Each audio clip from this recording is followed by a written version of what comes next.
Halo semuanya, Rui Chana di sini. Kami berada di Derinkuyu, Turki, dekat Kapadokia. Di bawah kaki kami terdapat kota bawah tanah terbesar di dunia yang menulis ulang buku sejarah. Mari kita jelajahi.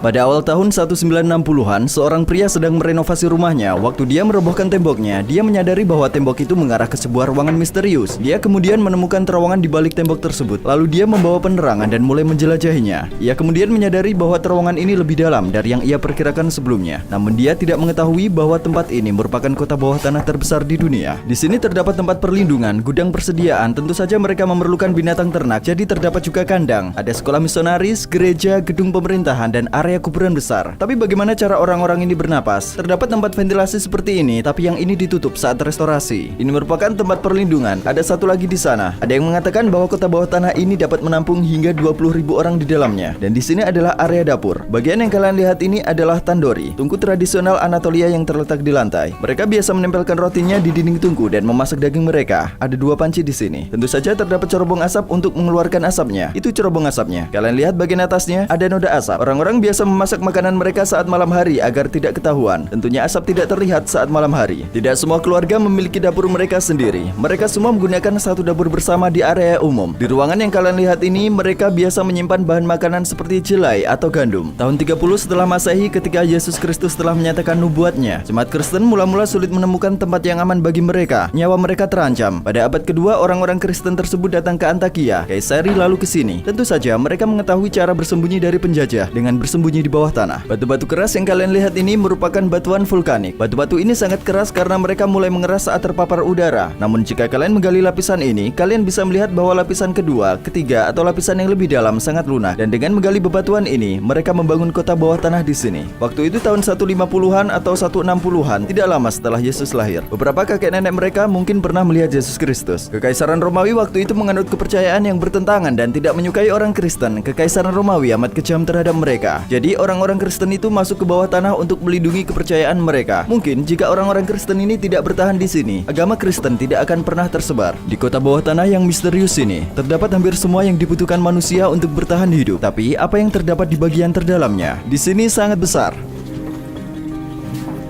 Di sini juga terdapat lubang ventilasi, tetapi ditutup saat restorasi. Sebenarnya ada banyak kota bawah tanah yang mereka gunakan untuk bersembunyi. Di wilayah ini diperkirakan terdapat 150 atau 200 kota bawah tanah. Terdapat satu kota bawah tanah lagi di sekitar sini, kota bawah tanah Kemakli. Kita berada di Derinkuyu. Katanya kedua kota bawah tanah ini terhubung satu sama lain. Terowongan sepanjang 4,2 mil atau 7 km ini terhubung dengan Kemakli. Kota-kota bawah tanah terhubung satu sama lain oleh terowongan seperti ini. Terdapat jaringan perkotaan yang besar di bawah Anatolia. Batu yang kalian lihat ini untuk menutup terowongan jika ada yang tidak beres, untuk mencegah tentara musuh masuk lewat sini. Saya akan menjelaskan lagi mengenai batu-batu ini nanti. Mari kita lanjutkan. Kami tentunya ingin menjelajahi tempat-tempat yang jarang dikunjungi turis biasa. Semakin banyak tempat yang kita lihat, semakin banyak hal yang bisa kita pelajari. Di sini cukup adem, sekitar 68 derajat Fahrenheit atau 20 derajat Celcius di sini. Adem saat musim panas, hangat saat musim dingin. Coba kalian bayangkan, waktu itu pada abad kedua atau ketiga, orang-orang tinggal di sini. Saat ini kita tentu menerangi tempat ini dengan menggunakan senter, tapi mereka menggunakan lilin untuk melihat sekeliling mereka di dalam kegelapan. Bayangkan suasana itu, berhari-hari, berminggu-minggu dihabiskan dalam kekhawatiran karena takut akan musuh. Dan kami merasa sedikit klaustrofobia di sini. Mari kita lihat terowongan ini membawa kita kemana. Ayo kita rekam di sini. Saya akan mengambil kameranya. Saya akan merekamnya seperti ini. Tentu saja ini ditutup. Ini adalah lanjutan dari terowongan sepanjang 4,3 mil yang menuju Kemakli. Perhatikan, saya akan menunjukkan kepada kalian kenapa udara di sini bersih. Cerobong ventilasi sepanjang 180 kaki atau 55 meter yang terhubung ke dunia luar. Ada sumur air di dasarnya. Karena ini merupakan sumber oksigen. Hampir semua ruangan dibuat di sekitarnya. Penduduk di sini menggunakannya untuk meminum air dan menghirup udara segar. Agar musuh tidak menutup satu-satunya lubang ventilasi, terdapat lebih dari 10 cerobong ventilasi yang dibuat pada titik yang berbeda. Kedalaman kota bawah tanah yang sudah diketahui adalah sekitar 280 kaki atau 85 meter. Pada bangunan modern, tinggi tempat tinggal normal adalah 2,5 meter dan ketebalan dinding antar ruangan adalah 1,5 meter. Jika kalian menganggap total ketinggian setiap lantai adalah 5 meter, maka tempat ini merupakan gedung pencakar langit 17 lantai yang dibangun di bawah tanah. Tapi karena ketebalan batu antara lantai di sini cukup tebal, hanya terdapat 8 lantai dari 85 meter struktur ini. Di sini terowongan sengaja dibuat sempit agar musuh tidak dapat lewat. Maksud saya adalah, kalian perhatikan, seorang prajurit dengan baju zirah tidak dapat lewat sini dengan mudah. Ada pintu geser di sini, diperbaiki saat restorasi. Jika musuh datang, lorong ini akan membawa kalian ke lantai 4. Pintu ini lalu akan digeser untuk mencegah musuh turun. Berat pintunya 660 pon atau 300 kg dan terdapat lubang di sini. Terowongan tersebut memiliki ketinggian sekitar 8 kaki atau 2,5 meter. Tetapi kalian akan melihat bahwa tinggi terowongannya akan menjadi semakin sempit. Kami akan turun ke lantai 4. Ini dia. Ada lubang untuk berkomunikasi di sini. Di antara setiap lantai terdapat lubang suara dengan diameter 10 inci atau 25 cm. Sejauh yang saya tahu, yang ini menuju ke lantai 2. Ketika kalian mengatakan sesuatu, orang-orang di atas dapat mendengar suara kalian. Sekarang kita akan melewati terowongan panjang yang menuju ke lantai 7 atau tepatnya -7. Kita harus hati-hati dengan langkah kita agar tidak terjatuh. Kalian lihat ruangan kecil di sini, ada pintu geser lagi. Saya akan menunjukkan sesuatu. Ada ruangan kecil di sini. Mereka mendorong pintu berat ini dari belakang dan menutup terowongan untuk mencegah siapapun lewat dari lantai 4 ke lantai 7. Di sini juga ada terowongan jebakan. Waktu tentara musuh masuk, mereka akan melewati terowongan ini, tetapi tidak bisa kemana-mana. Ini jalan buntu, dan para prajurit akan kehilangan nyawa mereka di sini. Ketika mereka memasuki area tempat tinggal di sini, mereka menutup pintu geser di belakang, dan dengan begitu mereka dapat menyingkirkan para prajurit. Bahkan sampai saat ini, pembangunan kereta bawah tanah biasa memakan waktu 4-5 tahun. 1800 tahun yang lalu, ketika tidak ada alat dan mesin modern atau listrik, bagaimana tempat ini dibangun? Ribuan pekerja dibutuhkan hanya untuk penggalian. Berat total pasir dan batu yang diambil dari bawah tanah diperkirakan lebih dari 5 juta ton. Sekarang kita berada di lantai 7. Ada sebuah gereja di sini. Seperti yang kalian lihat, ada salib di sini. Ruangan ini juga dibuat berbentuk salib. Ada bagian panjang dari salib dan ada bagian pendeknya. Mereka tidak hanya berdoa di sini, mereka juga mengadakan pertemuan rahasia di bawah sini. Bayangkan orang-orang itu, mereka takut untuk keluar. Mereka berdoa di sini di bawah cahaya lilin. Orang-orang Kristen tinggal di sini selama berhari-hari tanpa melihat matahari. Mereka sangat dekat satu sama lain karena mereka menghabiskan berhari-hari bersama di sini tanpa bertemu orang lain. Ada juga area kuburan di lantai ini. Terowongan yang kalian lihat ini menuju ke kuburan. Ini mungkin merupakan bagian terpenting dari tempat ini. Berabad-abad sebelumnya, terdapat jenazah dibawa ke sini. Bayangkan jenazah-jenazah tersebut lewat sini. Bayangkan kalian berada di sini pada waktu itu. Mungkin kalian kehilangan salah satu anggota keluarga kalian dan kalian membawa jenazahnya ke sini. Terowongan yang cukup sempit. Ada orang yang meninggal secara alami. Mereka menguburnya di sini untuk membantu membuat jenazah membusuk dengan cepat, dan agar tidak berbau mereka melarutkannya dengan bahan kimia. Tentu saja mereka tidak membakar mayat karena tidak ada ventilasi untuk asap.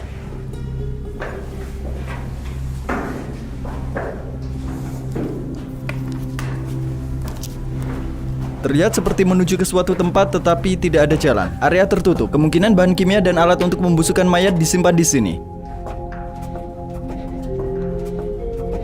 Ada sumur air di sini tapi sumur ini tidak terhubung ke atas. Apa yang akan dilakukan tentara musuh jika mereka menemukan sumur air? Kalian melihat cerobong ventilasi besar di atas? Mereka mungkin melemparkan racun ke sana dan merusak sumber airnya. Karena ini merupakan sumur air yang tidak terhubung ke permukaan, maka sumur ini selalu aman untuk diminum. Sekarang kita berada di terowongan terakhir yang menuju ke lantai 8. Tentu saja, ini adalah bagian terakhir dari tempat yang terbuka untuk kita. Ada cerobong ventilasi di atas, panjangnya 180 kaki, 55 meter, seperti yang saya bilang. Ini adalah titik terdalamnya. Kalian dapat melihat beberapa sampah di sana. Sekarang, mari kita pergi ke ruangan tempat orang-orang tinggal. Kalian melihat banyak ruangan di sini. Ransel tas saya menyentuh bagian atas terowongan. Saya akan meninggalkannya di sini. Kita harus sedikit berhati-hati di sini. Informasi yang saya berikan dalam video ini didasarkan pada buku Anabasis dari Xenophon. Mari terus menjelajahi tempat orang-orang pernah tinggal. Wisatawan yang berkunjung ke sini biasanya tidak turun sampai sini. Sulit untuk naik dan lantainya agak licin. Ada ruangan-ruangan kecil di sana. Sebuah keluarga dulu tinggal di sini. Bayangkan mereka takut akan musuh dari luar. Dan itu juga milik sebuah keluarga.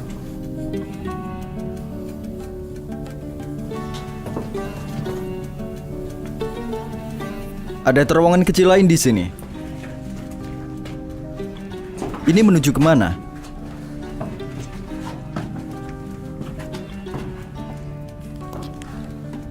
Punggung saya terbentur sedikit saat lewat. Mari kita pergi ke bagian paling ujung.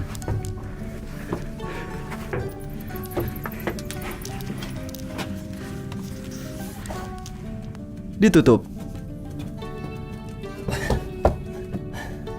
Mari kita turun.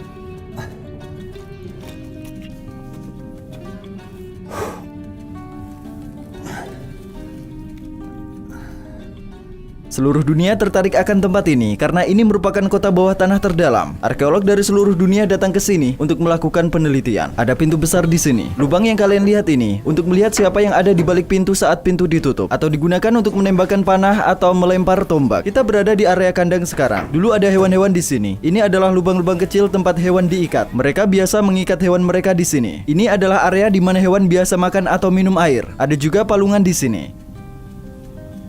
Alasan mengapa hewan-hewan itu disimpan di lantai pertama mungkin karena sulit untuk membawa mereka ke lantai bawah. Kalian tadi lihat terowongannya, tidak mungkin bagi mereka untuk lewat. Baunya juga akan cepat hilang dari lantai atas. Ini adalah tempat di mana orang-orang biasa membuat anggur. Mereka menaruh buah anggurnya di sini. Seperti yang kalian lihat, ada lubang saluran. Buah anggur mengalir melalui lubang saluran ini dan terkumpul di sini. Botol anggur besar ditempatkan di sini. Ada juga lubang di sana. Orang-orang menghancurkan buah anggurnya di sini. Ada tempat lain untuk mengumpulkan air anggur. Begitulah cara anggur dibuat. Sekarang kita akan pergi ke sekolah misionaris. Ini akan menjadi perhentian terakhir kita. Ini adalah salah satu bagian terpenting dari struktur ini. Selamat datang di sekolah misionaris. Ada kolam pembaptisan di sini. Menurut kepercayaan Kristen, bayi dilahirkan dengan dosa asal. Mereka memandikan bayi di kolam pembaptisan untuk membersihkannya, dan bayi-bayi itu baru menjadi orang Kristen setelahnya. Orang-orang yang menjadi Kristen setelah dewasa juga dimandikan di sini. Ini adalah tempat yang sangat menarik. Kalian lihat struktur dinding di langit-langit dengan lengkungan yang berjajar ini. Mereka membentuk sebuah dinding. Di masa itu, arsitektur seperti ini adalah pencapaian besar. Para murid duduk di sini, mungkin ada meja di sini, dan mereka melanjutkan studi mereka di meja itu. Pendeta pada masa itu berkhotbah di sana dengan menaiki tangga. Di sini mereka memberikan pengajaran. Orang-orang yang dididik di sekolah misionaris ini berusaha menyebarkan agama Kristen ke dunia luar. Ada ruang untuk belajar. Para murid mungkin mengikuti kelas mereka di sini. Tempat-tempat yang kalian lihat adalah tempat-tempat yang hanya bisa didatangi dengan izin khusus. Hanya 10% darinya yang bisa dijelajahi. Penelitian sedang dilakukan di beberapa area lainnya, dan kita tidak diizinkan untuk masuk.